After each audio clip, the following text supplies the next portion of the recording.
بوجھ نہیں اٹھا سکیں گے. نئے صوبے بننے چاہیے, اس کی وجہ یہ ہے کہ عوام تک فیسلٹیز پہنچے گی, بلدیاتی نظام اچھا ہوگا. جتنا صوبہ ہو جائیں گے, جتنے مالی اپنے ایم پی بن جائیں گے, وہ زیادہ بہتری ہو جائے گی ہمارے لیے. 25 کروڑ عوام ہے, زیادہ صوبے ہونے چاہیے نا. صوبے کی تعداد میں اضافہ کرنے سے آپ کے جو مسائل ہیں وہ تو کم نہیں ہو جائیں گے. یہ تو آپ کی پہلے معیشت ہے, اس کے اوپر ایک اور بوجھ ہوگا. پاکستان کے اندر ایڈمنسٹریٹو صوبوں کی ہم حمایت میں ہیں. چھوٹے صوبے ہوں گے, اس میں میرٹ پہ بھرتیاں ہوں گی, کوٹا سسٹم نہیں ہوگا. آپ چائنا کو دیکھیں, امریکہ کو دیکھیں, وقت کی بہت زیادہ ضرورت ہے کہ نئے صوبے بننے چاہیے. بلوچستان یا جو آپ کے واسٹ ایریاز ہیں, ان کے ایڈمنسٹریشن حوالے سے بالکل میں اس کے حق میں ہوں کہ بڑھنے چاہیے. اگر آپ اپنے اسپین آف کنٹرول کو زیادہ مضبوط کرنے کی کوشش کریں تو میرے خیال سے صوبے بڑھانے کی ضرورت نہیں. صوبوں کا جو NFC ایوارڈ ہے وہ اپنے اپنے صوبوں کو جس وقت ملے گا تو عام آدمی کی زندگی بہتر ہوگی, ایڈمنسٹریشن کی آسانی ہوگی. ہمیں چھوٹے چھوٹے یونٹس بہت سارے بنانے چاہیے, کیونکہ ہمارے کام یہاں پہ ڈیولپمنٹ کا کام, انڈسٹری کا کام کوئی بھی نہیں ہوتا. اپر پنجاب جو ہے وہ بجٹ لے جاتے ہیں. سولن تو بڑھنی چاہیے, اپرچونیٹیز کریٹ ہو سکتی ہیں. صوبے زیادہ ہوں گے تو اس کی ایڈمنسٹریشن جو ہے وہ بہتر طریقے سے آئی جائے گی. ابھی سارا فوکس جو ہے ہمارا مین سٹیز پہ ہوتا ہے. صوبے جتنے زیادہ ہوں گے ملک اتنی زیادہ ترقی کرے گا. تو یہی سنبھالنا مشکل ہو رہا ہے. نئے صوبوں کا قیام کر کے کیا کرے گا بندہ؟ نئے صوبے کے قیام سے ایک تو یہ کہ ہر کسی کو جو ہے وسائل کی فراہمی جو ہے یقینی بنے گی. وہ حل نہیں ہے صوبے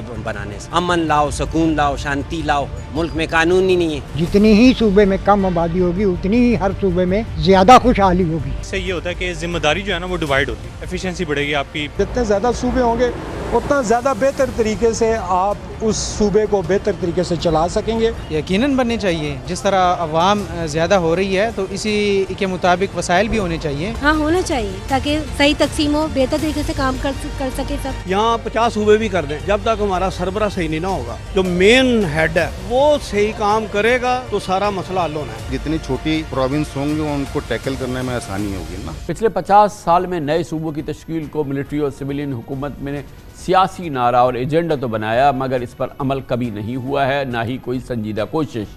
تاریخی حقائق گواہ ہیں کہ جنرل ضیاء الحق ظفر احمد انصاری کمیشن کے تحت ملک میں 35 صوبے بنانے کے خواہش مند تھے. اکتوبر 1999 میں جنرل پرویز مشرف نے اپنے 7 نکاتی ایجنڈے میں پاکستان میں مزید صوبوں کی بنیاد رکھتے ہوئے ملک میں مزید 7 صوبے بنانے کے عزم کا اظہار کیا تھا, لیکن فوجی حکمرانوں کے عزائم بھی نتیجہ خیز ثابت نہیں ہوئے. مزے کی بات یہ بھی ہے کہ مسلم لیگ نون, پیپلز پارٹی, PTI سمیت ہر سیاسی جماعت نئے صوبے بنائے بغیر ہی نئے صوبے کا کریڈٹ لینا چاہتی ہے. نئے صوبوں کی تشکیل کو ہر جماعت نے سیاسی نعرے اور انتخابی ایجنڈے کے لیے استعمال تو کیا, مگر عملاً کچھ نہیں کیا. تشکیل کے بعد NFC ایوارڈ بھی اسی طرح سے تقسیم کیا جائے گا. معاشی ماہرین کہتے ہیں کہ صوبوں میں اضافے کے بعد وفاق و صوبائی وسائل کا نیا فارمولہ ترتیب دینا ہوگا, جس سے ملک کے تمام علاقے کے لوگوں کو فائدہ پہنچ سکتا ہے. پاکستان کا جو انتظامی نظام ہے یہ تو بہت ہی فرسودہ ہے, انگریزوں کے بنایا ہوا ہے. ہونا چاہیے تو ڈیولوشن جسے کہتے ہیں, ڈی سینٹرلائزیشن جسے کہتے ہیں, یہ بہت ضروری ہے. ہر طرح سے ہر صورت میں کئی صوبے ہونے چاہیے. کم از کم خیبر پختونخوا میں 3 یا 4 بڑے یونٹس ہونے چاہیے. بلوچستان میں آپ آ جائیں, وہاں پہ ایک پشتون علاقہ ہے, قلعہ سیف اللہ, اور یہ اوپر نارتھ کی طرف وہ ایک ہو سکتا ہے. مکران کا ایک الگ صوبہ بنتا ہے. سندھ میں کئی 2, 3, 4 آپ آرام سے بنا سکتے ہیں. اگر ہم جمہوریت میں واقعی یقین کرتے ہیں تو میں تو کہوں گا جمہوریت اس لیول پہ ہونی چاہیے جہاں لوکل گورنمنٹ بہت میسر ہو اور بہتر چل رہی ہو, لوکل گورنمنٹ با اختیار ہو. اور اس کے لیے اگر ہمیں مزید صوبے بنانے چاہیے تو اس میں بہت جلد کرنی چاہیے, یہ دیر نہیں لگانی چاہیے. پاکستان میں پروونسز کے نمبر کو بڑھانے کی جو سوچ ہے وہ اس لیے ہے کہ ایک تو جغرافیکل سکیل اور ایک پاپولیشن کا جو پریشر ہے. یہ سوچا جاتا ہے کہ ملتان اگر 300 کلومیٹر دور ہے لاہور سے, کیسے اس کو بہترین چلایا جا سکے. اسی طرح سندھ کے کئی شہر جو ہیں وہ کراچی سے 500-600 کلومیٹر دور ہیں. سو آئیڈیا جو ہے پروونسز کریٹ کرنے کا وہ آتا ہے اس فیکٹ سے کہ گورنمنٹ جو ہے وہ at the doorstep of people جا سکتی ہے. 25 کروڑ عوام کے ڈور سٹیپس تک حکومت کو لے کے جایا جائے. آئیڈلی نئے صوبے بننے سے مقامی مسائل ہیں ان کے حل کو مدد ملے گی, لیکن یہ اسی صورت میں ممکن ہوگا اگر صوبے جو ہیں وہ اپنے وسائل خود جنریٹ کر سکیں, خود کفیل ہوں اور سرپلس بجٹ دینا شروع کریں. تو اگر یہ ہوتا ہے تو پھر تو نئے صوبے جو ہیں وہ پاکستان کے معاشی مسائل کے حل میں مدد دیں گے. بہت ہی مضبوط رائے آپ نے سنی، اور اگر ہم چاروں صوبوں کے باہمی توازن کی بات کریں تو پنجاب دیگر 3 صوبوں پر سبقت لے جاتا ہے۔ ایک تلخ حقیقت ہے کہ قیام پاکستان سے آج تک پنجاب کے مبینہ استحصالی رویے سے چھوٹے صوبوں کو شکایت رہی ہے۔ 24 کروڑ سے زائد آبادی والے ملک میں آدھی سے زیادہ آبادی محض ایک صوبے کی ہونا ایک بذات خود ایک غیر متوازن وفاق کی علامت ہے۔ مثال کے طور پہ قومی اسمبلی کی 272 جنرل نشستوں میں سے 148 صرف پنجاب سے ہیں اور باقی 124 نشستیں 3 صوبوں میں تقسیم ہے۔ گویا جو جماعت تخت پنجاب پر فائز ہو جائے وہ پاکستان پر حکمرانی کی مجاز ہوتی ہے۔ حیران کن طور پہ دنیا میں صرف 10 ممالک ایسے ہیں جن کی آبادی ہمارے پنجاب سے زیادہ ہے۔ اگر پنجاب کی آبادی کے اعتبار سے ملک کو تصور کر لیا جائے تو یہ چین، بھارت، امریکہ، انڈونیشیا، پاکستان، برازیل، نائجیریا اور بنگلہ دیش، روس اور میکسیکو کے بعد دنیا کا 11واں بڑا ملک ہوگا۔ پوری دنیا صوبوں میں اضافے کے حوالے سے کس طرز عمل کو اپنا رہی ہے یہ بھی ہم آپ کو دکھاتے ہیں۔ بے شک بھارت سمیت کئی ممالک میں بڑے صوبوں کے چھوٹے انتظامی یونٹ میں تبدیل کر کے نہ صرف سرکاری مشینری کو کارکردگی بہتر بنانے میں مدد ملی ہے بلکہ سرکاری اخراجات میں کمی ہوئی ہے اور صوبے بڑھانے کا بھارت میں بہت شاندار رہا ہے تجربہ۔ بھارت میں نئے صوبوں کے لیے الگ سے کمیشن بنایا گیا تھا جو مستقل طور پہ کام کرتا رہتا ہے۔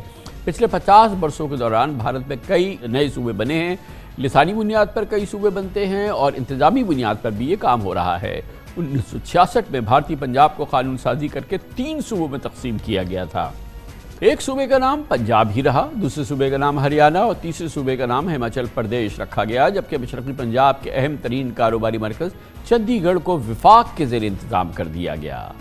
بہت ہی ایک شاندار تجربہ رہا ہے بھارت میں، لیکن پاکستان کی ترقی ناممکن ہے 4 صوبوں میں اگر ہم اپنے اختیارات کو اور وسائل کو محیط کرنے کی کوشش کریں گے اور اسے پھیلائیں گے نہیں، صوبوں کو تقسیم نہیں کریں گے، چاہے ہمیں انتظامی بنیاد پر ان کو تقسیم کرنا پڑے اور ایسے یونٹ بنانے پڑے جو کہ کام کرنے کے لیے خود مختار ہوں اور ان کے پاس اپنے وسائل ہوں اور عوام سے ان کا اس علاقے کی عوام سے ان کا براہ راست تعلق ہو اور وہیں سے وہ ان کو اختیار ملے اور وہیں سے ان کو قوت اور عوامی قوت اور جمہوری قوت ہے۔ کمرشل بریک کے بعد ہم آپ کو بتائیں گے کہ کیسے اس بحران کا حل ڈھونڈ سکتے ہیں، اس قومی ناسور کا علاج کیا ہے کہ پاکستان صرف 4 صوبوں میں تقسیم نہ ہو بلکہ اسے چھوٹے انتظامی صوبوں میں تقسیم کر دیا جائے، ایڈمنسٹریٹو بنیاد پر یہاں پر تقسیم ہو اور پھر اختیارات اور وسائل کی تقسیم ہو اور عوام کو اپنا حق مل سکے ان کے دروازے پر۔ یہ بہت اہم معاملہ ہے، پاکستان کو آگے بڑھنا ہے، ترقی دینی ہے تو 4 صوبوں کو تقسیم کرنا ہوگا اور ہر لحاظ سے اس کی تقسیم جو ہے وہ پاکستان کی ترقی کے لیے راستہ ہموار کرے گا۔ اور اس کے لیے ہم راستہ کیا ہوگا اور اس کا ایک روڈ میپ کیا ہوگا، اس مسئلے کا حل کیا ہوگا، یہ سب آپ کے سامنے رکھیں گے، ماہرین سے بات کریں گے چھوٹے سے وقفے کے بعد۔ کلیدی موضوع ہے، اس کی پوری تفصیلات، اس کی پوری تحقیقات ہم اس پروگرام میں مسلسل آپ کے سامنے پیش کرتے رہے ہیں۔ اب مسئلے کا حل ڈھونڈنے کی کوشش کرتے ہیں، اس رخ پہ چلنے کی کوشش کرتے ہیں جس کی بات تو پاکستان کی تمام سیاسی جماعتیں، تمام فوجی حکمران کرتے رہے مگر عمل کرنے کی کسی کے پاس ہمت نہیں ہوئی، جرت نہیں ہوئی یا سخت نہیں تھی۔ یہ تمام معاملات کیسے حل کیے جا سکتے ہیں، اس کے لیے ہمارے ساتھ موجود ہیں پاکستان کے 2 بہت ہی جید تجربہ کار ترین صحافی، ساری زندگی پاکستان کا مطالعہ کیا ہے، مبصر رہے ہیں، تجزیہ کیا ہے، تمام ادوار کا بہت قریبی جائزہ لیا ہے۔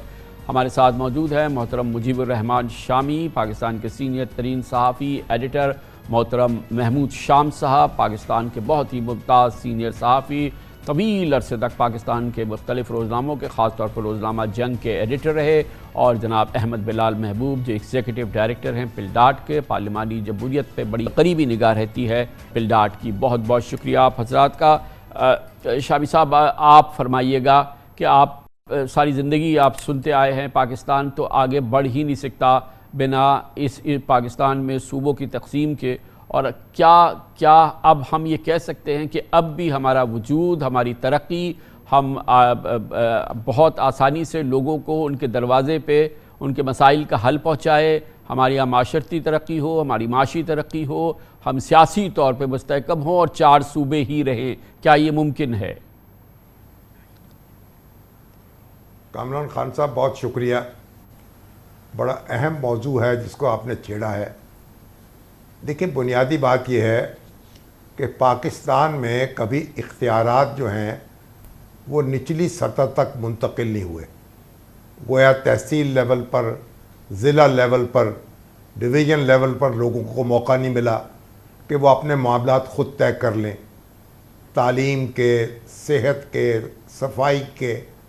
تو یہ پاکستان میں یہ جو صورتحال پیدا ہوئی ہے، اب اس کے نتائج بھی ہم دیکھ رہے ہیں کہ ایک طرف وفاقی ڈھانچہ ہے اور دوسری طرف صوبائی ڈھانچہ ہے، اور جو لوگ صوبوں کے صدر مقام پہ رہتے ہیں اختیارات انہوں نے اپنے اندر مرتکز کر رکھے ہیں، یا پھر جو اسلام آباد میں رہتے ہیں وہ ان سے استفادہ کر رہے ہیں.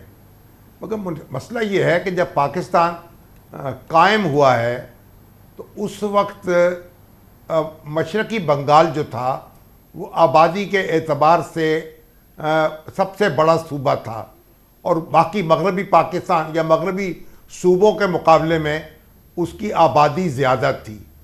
اس کا حل یہ ڈھونڈا گیا ہمارے آئین سازوں نے کہ انہوں نے مغربی پاکستان میں صوبے ختم کر کے ایک یونٹ قائم کر دیا، ایک وحدت قائم کر دی مغربی پاکستان کی، اور مشرقی پاکستان اور مغربی پاکستان کو برابر کے حقوق اور برابر کی نمائندگی میسر آ گئی.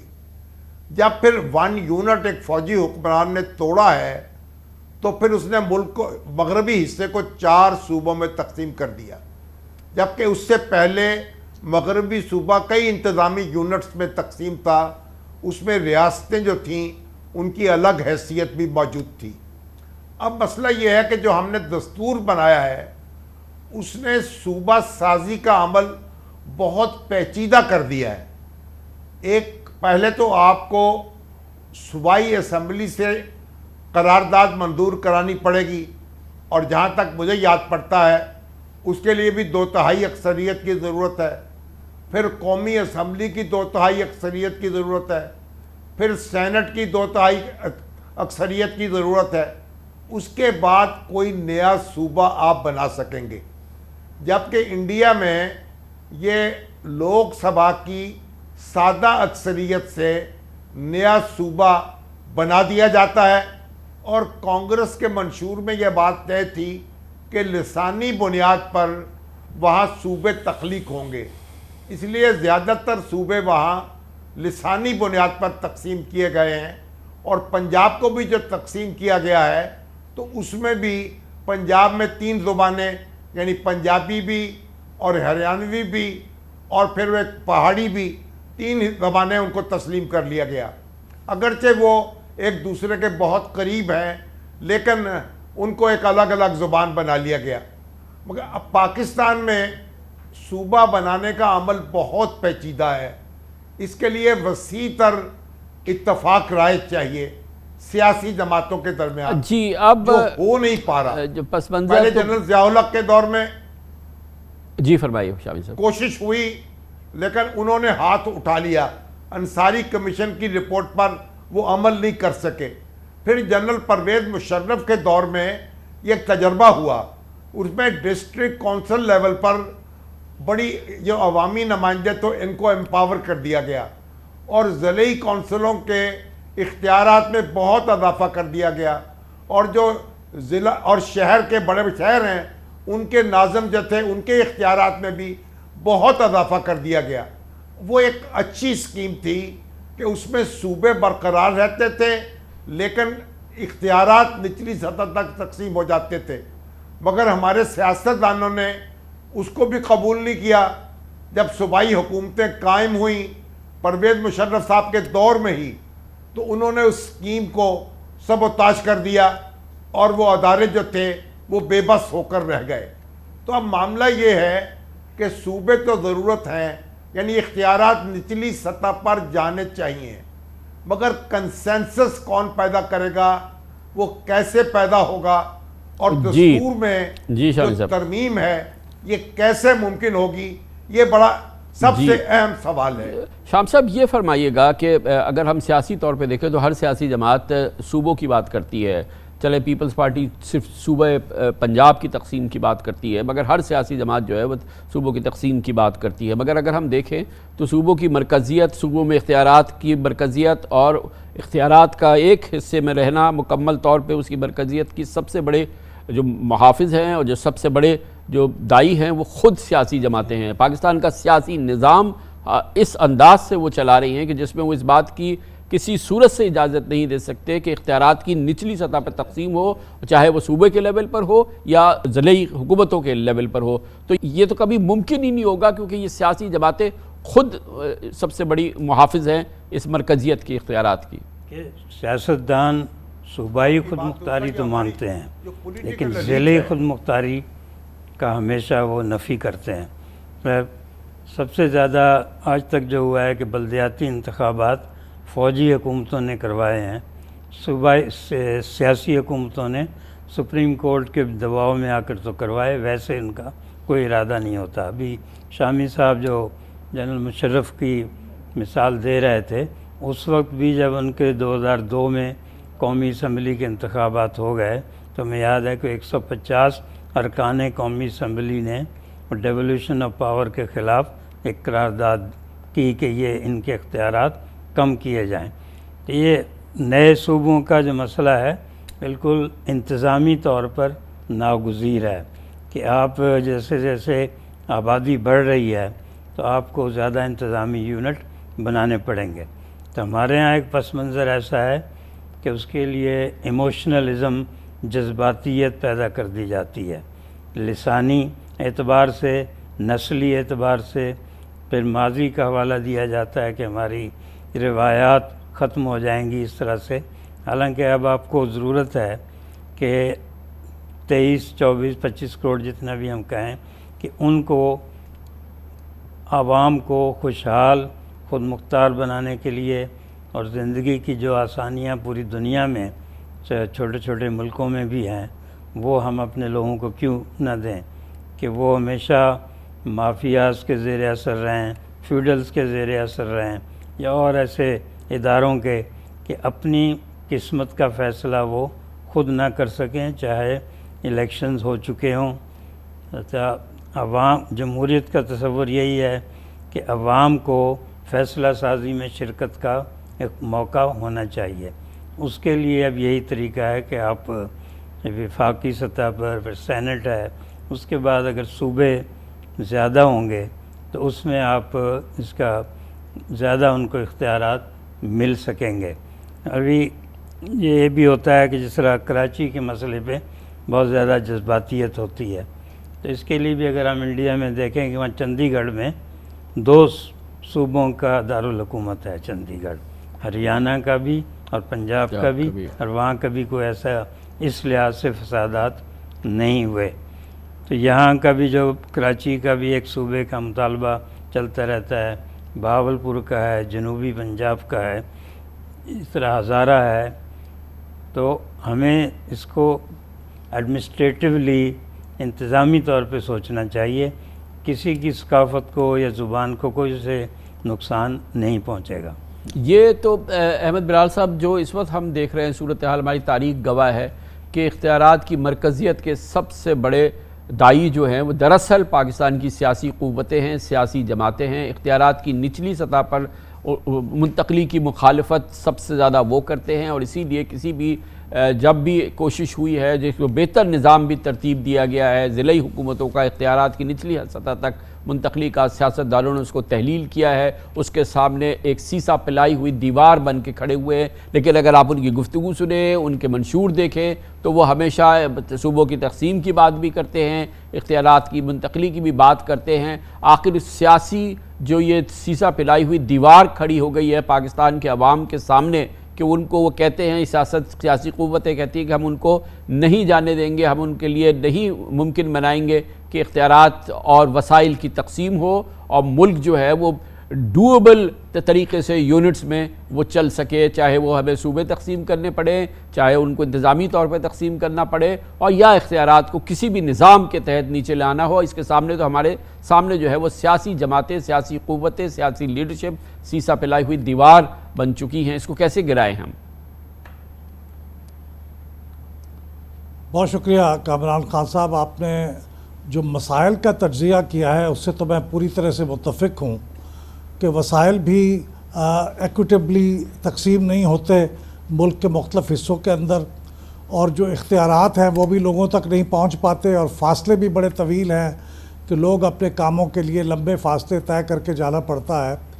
لیکن نئے صوبوں کی تخلیق اس کا حل ہے، اس کے بارے میں بہت یقین سے نہیں کہہ سکتا، اور اس کا حل غالباً میرے خیال میں تو یہ ہے کہ جس طرح سے انڈیا کے اندر 1953 میں ایک اسٹیٹس ری آرگنائزیشن کمیشن بنا تھا، اور اس کمیشن نے پھر 2 سال تک بڑی تحقیقات کرنے کے بعد پھر نئی ری آرگنائزیشن کی ایک سکیم پیش کی تھی، اور پھر اس کے نتیجے میں 1956 میں انڈیا کے اندر اسٹیٹس ری آرگنائزیشن ایکٹ پاس ہوا تھا، اور نئے صوبے اس کے حساب سے ان کی حدود بندی کی گئی تھی۔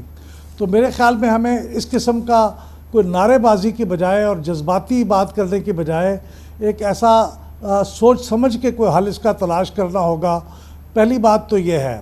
لیکن میرا خیال، مجھے ذاتی طور پہ خیال یہ ہے کہ یہ جو نئے صوبے بنیں گے، بہت سے صوبے ایسے جو تجویز کیے جا رہے ہیں وہ فائنینشلی وائبل نہیں ہوں گے، کیونکہ ہر صوبے کی ایک اسمبلی ہوگی، اس کا گورنر ہوگا، اس کا چیف منسٹر ہوگا، اس کی کیبنٹ ہوگی، اس کا پبلک سروس کمیشن ہوگا، تو یہ سارا جو ٹاپ ہیوی سٹرکچر ہوگا یہ صوبے برداشت نہیں کر سکیں گے۔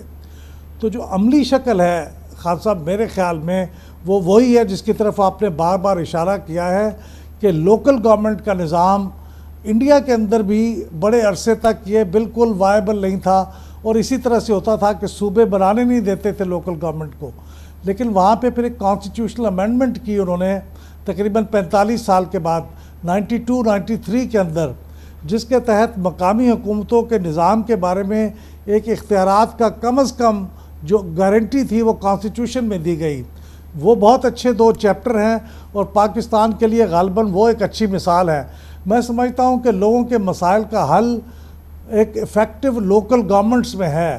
صوبے بننے سے آپ کتنے بھی صوبے بنا لیں گے لیکن وہ اتنے تو نہیں ہو سکتے جتنے ہمارے ضلع ہیں، لیکن اختیارات کا جو ڈیولوشن ہے وہ ضلع کی سطح پہ ہونا چاہیے، تحصیل کی سطح پہ ہونا چاہیے۔ یہ تو سب کہتے ہیں کہ ایفیکٹو اختیارات کی منتقلی ہو جائے، انتظامی طور پہ خود مختار لوکل گورنمنٹس بن جائیں، لیکن آپ نے دیکھا کہ جیسی ہی سیاسی نظام اور جمہوری نظام آتا ہے وہ اس کو کچل کے رکھ دیتا ہے، اس کا ریزہ ریزہ کر دیتا ہے، اور اس کو تہس نہس کر دیتا ہے، اور پھر مرکزیت کا نظام ہو جاتا ہے۔ شامی صاحب بہت کوششیں ہوئی ہیں، سطحی کوششیں بھی ہوئی ہیں، اور کچھ ظفر انصاری کمیشن کے ذریعے کوئی زیادہ سنجیدہ کوشش بھی ہوئی ہے، اور اس کے بعد باقاعدہ عملی کوشش بھی ہوئی ہے۔ جنرل مشرف کے زمانے کا جو یہ بلدیاتی نظام تھا وہ کافی بہتر انداز سے وہ آگے بڑھا، مگر جیسی ہی حکومتیں آئیں سندھ تو کیا پنجاب میں بھی انہوں نے اس بات کو ناممکن بنا دیا کہ بلدیاتی انتخابات ہوں، اختیارات کی نچلی سطح تک جو ہے وہ تقسیم ہو۔ عوام کا تو لاوا مسلسل پک رہا ہے، کب تک جو ہے وہ اس پوری صورتحال کو سہیں گے؟ یہ تو خود مختاری نہ دینے والی بات ہے، اختیارات نہ دینے والی بات ہے، اختیارات سلب کر دینے والی بات ہے۔ یہ کیسے یہ نظام چل سکتا ہے اور پھر پاکستان بھی چلتا رہے؟ محترم شامی صاحب فرمائیے گا۔ دیکھیے، احمد بلال صاحب نے جو بات کہی ہے اس میں بڑا وزن پایا جاتا ہے۔ جب یہ پرویز مشرف صاحب کے دور میں یہ ڈیولیوشن ہوئی تھی تو اس وقت پلڈیٹ نے ملک کے مختلف مقامات پر مذاکروں کا اہتمام کیا، اور سیاسی جماعتیں اور ان کے رہنما اور صوبائی قیادتیں وہ اکٹھے ہوئے سارے، اور میں بھی ان میں شریک رہا۔ اور ان میں جو اس وقت سیاسی جماعتوں کے رہنما کہتے تھے کہ مرکز جو ہے وہ صوبوں کو اختیارات منتقل نہیں کر رہا اور نیچلی سطح پر براہ راست جا رہا ہے، تو صوبوں کو اختیارات منتقل ہونے چاہیے، اس کے ساتھ وہ نیچلی سطح پر جانے چاہیے۔ اور ہم بھی ان کے اس بہکاوے میں آ گئے، جن چیزوں پہ مجھے بہت افسوس ہوتا ہے، اور میں بلال صاحب بھی میرا خیال اس پہ کوئی خوشی محسوس نہیں کرتے ہوں گے کہ ہم نے اس ڈیولیوشن پلان کو اس وقت سپورٹ نہیں کیا، اور ہم نے یہ سیاسی رہنماؤں کی یہ بات تسلیم کر لی کہ پہلے صوبوں کو اختیارات ملنے چاہیے، اس کے بعد وہ ڈسٹرکٹ لیول پر اور ڈویژن لیول پر جانے چاہیے۔ تو انہوں نے تو یہ کیا کہ 18ویں ترمیم جو ہوئی پھر صوبوں کو تو مالا مال کر دیا اختیارات سے. ایسے اختیارات صوبوں کو دے دیے گئے جو وہ آج تک استعمال ہی نہیں کر پائے, اور ان کے پھر NFC ایوارڈ نے صوبوں کا حصہ اتنا زیادہ کر دیا کہ مرکز جو ہے وہ ایک یتیم خانہ بن کے رہ گیا عملی طور پر. لیکن نچلی سطح پر یعنی کوئی 18ویں ترمیم میں بھی جہاں ساری سیاسی جماعتیں اکٹھی ہوئیں, انہوں نے لوکل گورنمنٹس کو پروٹیکشن نہیں دی, آئینی تحفظ نہیں دیا, ان کا جو ہے یقینی نہیں بنایا وجود. نتیجہ کیا نکلا کہ وہ جو یعنی صوبائی ہمارے وزراء اعلیٰ تھے وہ اپنی طاقت انجوائے کرنے لگے, اور ضلع لیول پر اور تحصیل لیول پر لوگ ان کا منہ دیکھتے رہ گئے. تو بات یہ ہے کہ ہمیں یہ جو بھی اب تبدیلی لانی ہے, اب ہم دستور تو بنا نہیں رہے, اپنا دستور تو بن چکا ہے, اس میں ترمیم کرنا پڑے گی. ترمیم ایک وسیع تر مشاورت کا تقاضا کرتی ہے, اس کے لیے اس کا اہتمام کرنا پڑے گا, ایک کنسنسس پیدا کرنا پڑے گا, اور ان کا دباؤ ڈالنا پڑے گا رائے عامہ کا, تاکہ یہ سیاسی جماعتیں ہوش کے نوخل لیں. کیونکہ یہ راستہ جو ہے, معاملہ تو بالکل درست ہے, نچلی سطح تک اختیارات کی تقسیم ہونی چاہیے تاکہ لوگ جو ہیں وہ ہر وقت لاہور کی طرف, کراچی کی طرف, پشاور کی طرف یا کوئٹہ کی طرف نہ دیکھتے رہیں, اپنے مسئلے حل کر سکیں. لیکن یہ بلی کے گلے میں یہ گھنٹی کیسے باندھنی ہے اور کس نے باندھنی ہے, یہ غور طلب بات ہے. احمد بلال صاحب یہ بتائیے کہ پوری دنیا نے ان مسائل کا حل دیکھا ہے, انہوں نے تقسیم کیا ہے بڑے شہروں کو, بڑے علاقوں کو, اور ان کو انتظامی طور پہ وائبل بنایا ہے, فعال بنایا ہے, اور لوگوں کو ان کے اختیارات کے حوالے سے کہیں جانا نہیں پڑتا, ان کے دروازے پہ وہ اختیارات ملتے ہیں, اور جو دینے والے ہیں وہ خود مختار ہیں, وہ مالی طور پہ خود مختار ہوتے ہیں, اختیارات کے لحاظ سے ہوتے ہیں. جیسے کہ ابھی بات ہوئی ہے, دراصل مسئلہ صرف یہ ہے صوبوں کے پیچھے کہ وہ چاہتے ہیں کہ ٹھیکے دینے اور خریداری کی طاقت جو ہے وہ لاہور, کراچی, پشاور اور کوئٹہ کے اندر رہے. اب چاہے وہ کراچی میں کراچی والوں کی نہ ہو, لیکن بہرحال یہ بنیادی وجہ, اس کے علاوہ تو کوئی وجہ نہیں ہے. تو اس سے کیسے نبردازمہ ہو؟ دنیا نے تو بہرحال ان مسئلوں کا حل ڈھونڈ لیا ہے, اور بھارت نے تو شاندار مثالیں قائم کی ہیں. آپ بالکل درست کہہ رہے ہیں کہ یہاں پہ منوپلیز ہیں جو صوبے کے اندر اپنی منوپلی کو نہیں چھوڑنا چاہتے. اگر ان کی مقامی حکومتیں اپنی پارٹی کے لوگوں کے بھی الیکٹ ہو کے آ جائیں تو اس کو بھی اختیارات نہیں دیتے. یہ پنجاب میں ہم دیکھ چکے ہیں کہ یہاں پہ مقامی حکومتیں PMLN کی تھیں, پھر بھی PMLN کی صوبائی حکومت نے ان کو اختیارات نہیں دیے تھے, کیونکہ وہاں پہ وہ منوپلی ہے, اس کو کنٹرول کرنا چاہتے ہیں. تو اس کا دیکھیے جو بھی حل ہم نکالنا چاہیں گے اس میں آئینی ترمیم کرنے کی ضرورت پڑے گی, اور مقامی حکومتوں کو آئین کے ذریعے سے گارنٹیڈ ہوں کچھ اختیارات اور مالی وسائل. یہ انڈیا کے اندر ہو چکا ہے. 2 چیپٹرز انہوں نے انٹروڈیوس کیے ہیں اپنے آئین کے اندر, ایک جسے پنچایتی راج کہتے ہیں بالکل لوکل لیول پہ, جسے ہم یونین کونسل کہتے ہیں, اور دوسرا ان کا آئین کے اندر میونسپیلٹیز کا چیپٹر ہے. تو جب تک ہم اس کا آئین کے اندر ترمیم کر کے مقامی حکومتوں کو کوئی گارنٹی نہیں دیتے تو میرے خیال میں صوبائی حکومتیں تو اس کو یہ کبھی خود سے نہیں کریں گی. اور آپ یہ جو پروگرام کر رہے ہیں, میرے خیال میں اس طرح کے پروگراموں کے ذریعے رائے عامہ کا ایک دباؤ بلڈ ہوگا پارلیمنٹ کے اوپر, تاکہ وہاں پہ یہ ترمیم کرنا ممکن ہو سکے. تو اس طرح کے بہت سے پروگرام ہونے چاہیے تاکہ عوام کے اندر رائے بھی بیدار ہو اور وہ دباؤ ڈالے پارلیمنٹ کے اندر کہ اس قسم کی تبدیلیاں کی جائیں. ورنہ یہ چیز اب اس طرح سے نہیں چل سکتی. میں آپ سے اتفاق کرتا ہوں, لیکن مقامی حکومتوں کو افیکٹو بنانا میرے خیال میں پہلی ترجیح ہونی چاہیے. ہم بہت شکریہ, بڑی نوازش محترم مجیب الرحمان شامی صاحب, محترم محمود شام صاحب, اور جناب احمد بلال محبوب صاحب, محترم احمد بلال محبوب صاحب, بہت بہت شکریہ آپ تمام حضرات کا. اس کے ساتھ ہی ہمارے آج کے پروگرام کا اختتام ہوتا ہے. کامران خان کو اجازت, اللہ حافظ.